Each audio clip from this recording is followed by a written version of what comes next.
Nous sommes aujourd'hui dans l'atelier de Florence Martel, artiste peintre, qui dispense ses cours près de Laval. Elle a intitulé son œuvre et son art Métamorphlo. Bonjour Florence. Bonjour Christelle. Je suis heureuse de découvrir donc votre atelier. Vous êtes très bien installée dans l'ancien magasin d'antiquités qui s'appelait Les Sept Fontaines. Vous n'êtes pas d'origine mayennaise, mais vous êtes installée en Mayenne depuis 1998.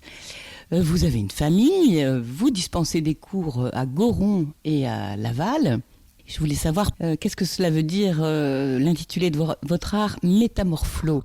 À la base, je souhaitais l'appeler Métamorphose puisque je métamorphose tous les supports, puisque j'ai appris à travailler sur les supports, que ce soit de la carrosserie, du mur intérieur, extérieur, des tableaux. Donc je voulais l'appeler Métamorphose, mais finalement c'était déjà très utilisé comme mot et j'ai voulu le personnaliser.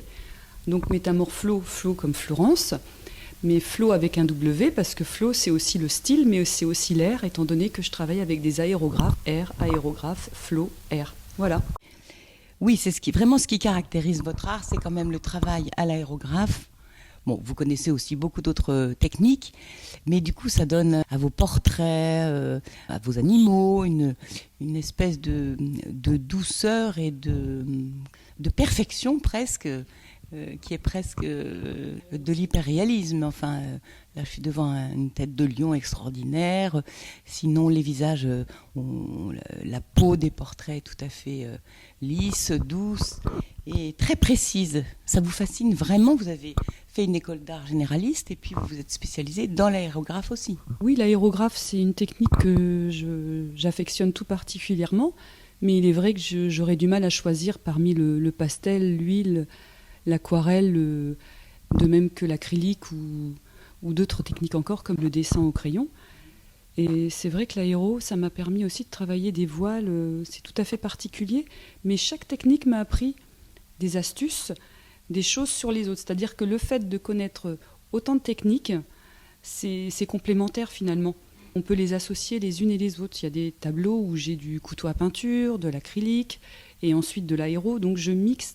Le but, c'est d'avoir un beau résultat. Qu'est-ce que c'est que la peinture à l'aérographe exactement pour nos auditeurs ? Ce sont des pistolets à peinture qui sont reliés à un compresseur au même titre qu'un pistolet de carrossier, seulement c'est beaucoup plus fin. Ce sont des aiguilles très fines qui permettent non seulement de faire des voiles, des dégradés, mais aussi de travailler tout en finesse comme des cheveux, les poils pour les animaux, etc. Vous êtes obligé de travailler avec des caches alors, j'imagine ? Je travaille avec certains caches, mais pas beaucoup. Ce sont des caches volants, c'est-à-dire qu'on n'est pas obligé de les coller. On travaille avec des morceaux de carton, des morceaux de plastique. Oui, l'essentiel, c'est d'avoir les contours qu'on veut et vous pouvez les calculer vous-même. Et c'était étonnant, cette école. C'était à Nantes et vous avez appris à peindre des motos, toutes sortes de supports. C'est ça qui vous avait fasciné ? Oui, c'est le fait de pouvoir être polyvalente et de ne pas avoir de limite en termes de support. Pouvoir autant intervenir sur un véhicule, sur une moto. J'ai déjà refait plusieurs motos, des casques, mais aussi la précision et le rendu de l'aérographie. Lorsque je suis sortie de ma formation, j'ai eu la mention très bien et je suis sortie major de promotion. Donc c'est là que mon professeur m'a dit « Toi, il faut que tu t'installes, il faut que tu fasses quelque chose ». Et du coup, j'ai suivi mon conseil et créé mon premier atelier à Goron, donc il y a 16 ans. Et alors les gens arrivent chez vous, ils veulent pas forcément faire de l'aérographie. Vous leur proposez plein de techniques et puis ils ont déjà des idées, ils disent moi j'aimerais bien faire ci ou ça, c'est ça ? Tout à fait. Tant certains vont vouloir apprendre le dessin, d'autres la peinture. Pour répondre à toutes ces demandes, lorsque j'ai créé mon premier atelier, j'ai aussi créé des cours, c'est-à-dire les bases du dessin. Comment on fait, connaître la différence entre les crayons, pas juste partir comme ça à l'aventure. Et je travaille beaucoup aussi en faisant des démonstrations, parce que pour moi c'est important de voir c'est comprendre. Non seulement je fais la démonstration, je leur explique, on peut tenir son pinceau ou son crayon de telle ou telle manière, on n'aura pas le même rendu. Et ensuite, quand on a vu la démonstration, l'élève peut reproduire. Donc mon travail en fait c'est d'écouter, ensuite d'observer, et puis j'interviens quand c'est nécessaire pour une belle progression. Et tous les 2 ans, j'organise aussi une grosse exposition de tous mes ateliers, donc qui a lieu à l'espace Colmont désormais, à Goron. Mais là, l'année dernière, on avait quand même, enfin en 2023, pardon, on avait 600 tableaux. Ce salon d'art contemporain, c'est une association ou... C'est une association, donc Goron Art. J'ai une équipe, une très belle équipe qui m'accompagne et qui gère beaucoup aussi le salon. Nous avons pris la relève en 2022. Donc c'est une biennale, donc 2022-2024. Là, au mois de septembre prochain, le 20 et 21 septembre, j'organise de mon côté l'exposition de mes élèves. Donc il y aura certainement 600 tableaux à nouveau à l'espace Colmont. Donc n'hésitez pas à venir, c'est super de voir à quel point les artistes amateurs, même les enfants, les personnes en situation de handicap, ce qu'ils sont capables de faire vraiment. Et 6 mois plus tard, donc en début 2026, au printemps 2026, il y aura aussi le Salon d'art contemporain à Goron, donc qui réunira des artistes professionnels et amateurs, sculpteurs, peintres, donc pas forcément mayennais, de tout le Grand Ouest, voire plus. Voilà. La radio pourra relayer cet événement. Donc c'est vrai qu'une exposition qui réunit 600 tableaux tous les 2 ans, c'est déjà très intéressant et ça permet dans un premier temps à mes élèves de se découvrir parce que certains sont sur Laval, d'autres de Mayenne, Fougères, etc.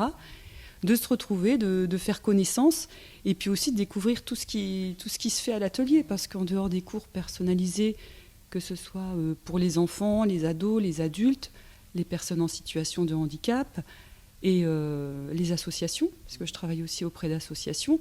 Tout le monde ne se connaît pas et on peut se rendre compte à quel point c'est divers et varié. Et en plus, chaque mois, je propose le mois de l'aquarelle, le mois du pastel, et je propose donc des stages avec une thématique et 2 modèles. Donc un modèle pour l'instant créatif, c'est un stage qui dure 3 heures, et un modèle pour une journée, un tableau. Donc j'ai Goron, forcément, une journée, un tableau, et les gens peuvent venir aussi juste 3 heures pour faire le modèle de l'instant créatif. Donc on peut être complètement débutant. À partir du moment où on fait un stage, là on découvre vraiment, on est dans la technique, puisque on fait du pas à pas, c'est-à-dire que tout le groupe me suit, je leur montre, je leur fais une première démonstration, c'est à eux de pratiquer. On recommence, la prochaine étape, je fais la démonstration, ils pratiquent. Bien sûr, je guette, je tourne autour d'eux pour m'assurer que tout va bien. Et pendant ces stages aussi, j'ai des personnes qui décident de venir parce que dans la semaine, ils ne peuvent pas venir participer au cours. Donc, ils profitent par exemple des samedis de stage pour venir une journée complète ou une demi-journée et s'immerger dans une technique. Et c'est complètement différent des cours personnalisés. Les cours personnalisés, sur 2 heures, chacun fait sa propre technique. Donc, c'est d'un créneau à l'autre, je n'ai pas forcément les mêmes personnes.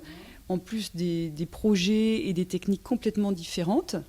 Et le jour du stage, la plupart des personnes réalisent le stage et c'est vrai qu'il y a une belle énergie puisque tout le monde fait la même chose, il y a une rythmique, on sait qu'à la fin on va avoir terminé ou si c'est pas tout à fait terminé, on a bien saisi la technique et la manière de procéder. Alors ce qui est intéressant aussi, c'est que vous travaillez avec des enfants porteurs de handicap ou des adultes Alors les personnes en situation de handicap, ce sont des adultes. C'est eux qui vous ont contacté ? Oui, j'ai été contactée par le centre de jour de Goron et par le CAJ d'Ambrières. Mon intervention est différente, bien évidemment, mais ce qui me surprend à chaque fois, c'est que les éducateurs me disent mais on les voit jamais comme ça, ils sont calmes quand ils sont avec toi, ils sont posés, parce que pour certains, ils bougent beaucoup, alors que là, ils sont 1 heure, ça dure 1 heure. Pendant cette heure-là, c'est la plénitude, quoi. Ils sont vraiment bien. Et qu'est-ce que vous trouvez c'est souvent une question que je pose, dans cette passion, qu'est-ce que vous trouvez de plus difficile ? Silence. Oui, j'avoue que je m'estime plutôt heureuse de pouvoir partager ma passion, de la transmettre, et surtout la satisfaction de voir chaque élève heureux de prendre confiance en soi, parce que c'est pas juste je viens faire un tableau comme ça, c'est que je suis capable de le faire. Ça travaille aussi sur l'estime de soi, les moments de plénitude où les gens sont vraiment sereins. On sent que ça apporte plus. C'est pas juste le cours de peinture, c'est aussi un moment où les personnes rentrent dans leur bulle. Ils se sentent bien, on est tous sur la même longueur d'onde, c'est calme. Bon, après, je vous cache pas que de temps en temps, on rigole quand même. Sans compter certains qui amènent un petit gâteau, etc., la pause café. Il y a ce côté très convivial qui fait que y a un lien qui se crée avec chacun d'entre eux. J'ai la chance de pouvoir avoir un bon contact avec eux.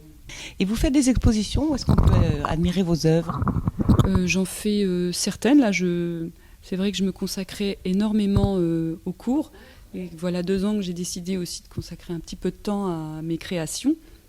Et là, j'ai fait une exposition dernièrement à Montsûrs, à la Majestic Gallery. Et là, j'en ai 2 de prévues pour cette année dans la Sarthe et une autre à Luxeuil-les-Bains, où j'ai été invitée à exposer. Vous avez eu des prix ou... Oui, j'ai eu des prix, par exemple, pour mon lion que vous aimez beaucoup, Fureur, prix du public et prix des écoles en 2022. Un autre, justement, à Montsûrs, pour Zéphyr, un pastel. J'ai eu un prix international, un 5e prix en catégorie dessin avec Art Certificate, l'année dernière. C'est en ligne, en fait. On postule en ligne et ce sont des concours qui sont organisés de manière internationale. J'en ai eu un autre, un 4e, donc au mois de décembre 2024 avec Lueur, un crayon à papier. Et j'ai eu aussi Tatou, un de mes tableaux fétiches avec une femme qui est tatouée, qui est allée à New York aussi. Donc du coup, j'en ai profité, j'y suis allée aussi. On ne se rend pas compte qu'on a des artistes de portée internationale en Mayenne. Hein. Heureusement que je suis venue vous interviewer. Et alors, si on est intéressé par vos cours, comment est-ce qu'on... Vous avez un site où on vous téléphone ou comment ça se passe ? J'ai un site, donc Métamorflo. Je suis aussi sur Facebook et Instagram avec Métamorflo, METAMORFLOW.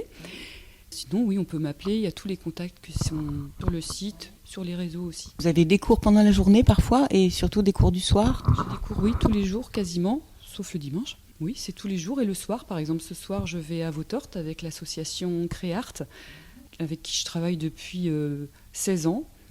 Bah écoutez, c'est merveilleux. Moi, je suis ravie de vous avoir rencontré. Et puis, j'incite donc les auditeurs à aller sur votre site. On voit vos œuvres aussi sur votre site, donc on va mieux comprendre. On voit les œuvres, mais c'est vrai que la visibilité, elle est bien aussi sur Instagram, parce que vous avez sur l'écran du téléphone ou vous avez un visuel. Je suis aussi présidente du Salon d'art contemporain de Goron, donc j'avais posté des petites réalisations, des interventions d'artistes qui sont super. On a eu beaucoup d'animations à l'occasion de ce salon d'art. Merci beaucoup Florence et puis belle saison. Merci Christelle, je vous remercie de m'avoir invitée dans cette émission La Mayenne au féminin.